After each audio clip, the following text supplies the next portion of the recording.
अध्यक्ष महोदय, मुझे अफसोस है कि सदन के सामने जो बिल पेश किया गया है, मैं उसका समर्थन नहीं कर सकता।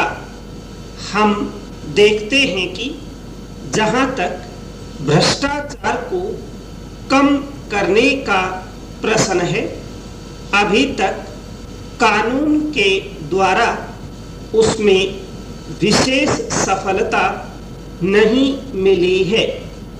इसलिए देश में आम तौर से यह मांग की जा रही है कि ऐसे ठोस कदम उठाए जाएं जिनसे सब प्रकार के भ्रष्टाचार को समाप्त किया जा सके। मैं समझता हूं कि इसी भावना से प्रेरित होकर सदस्य महोदय ने यह बिल सदन के सामने रखा है।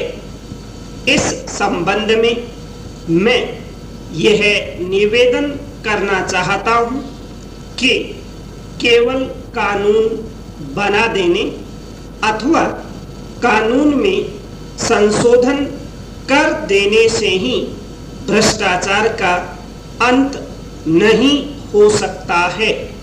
हम जनता में प्रचार करके तथा अपने व्यवहार द्वारा इस काम को और भी अच्छी तरह से कर सकते हैं। आज आवश्यकता इस बात की है कि समाज का जो ढांचा है उसमें परिवर्तन किया जाए।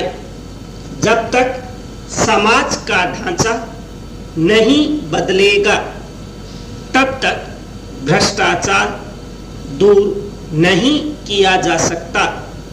इसमें संदेह नहीं कि यह तो एक बहुत बड़ी बात है जिसको करने में समय लग सकता है, लेकिन कम से कम इतना तो आसानी से किया जा सकता है कि जो लोग शासन को चला रहे हैं वे ऐसे आदर्श कायम करें और ऐसा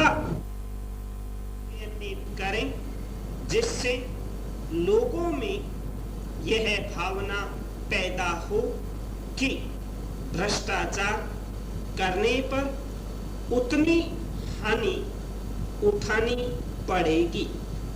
हमारे समाज तथा हमारे प्रशासन में इस तरह की स्थिति अभी तक उत्पन्न नहीं हुई है।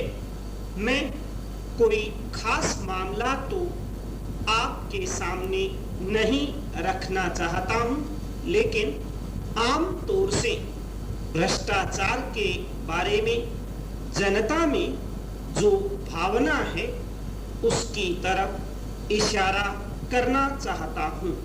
पर महोदय, भ्रष्टाचार न केवल सरकारी कर्मचारियों में है बल्कि उनमें भी है जो निर्वाचित होकर आते हैं और जिनका कर्तव्य जनता की सेवा करना होता है।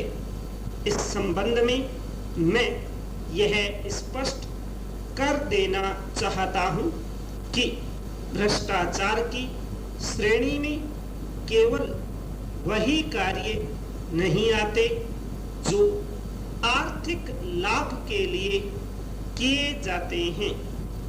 मेरे विचार में इसमें वे कार्य भी शामिल हैं जो दूसरी तरह के लाभ उठाने के लिए किए जाते हैं।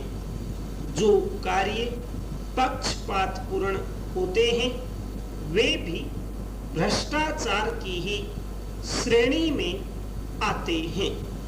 भ्रष्टाचार को दूर करने की कोशिश करनी चाहिए। संपूर्ण विराम।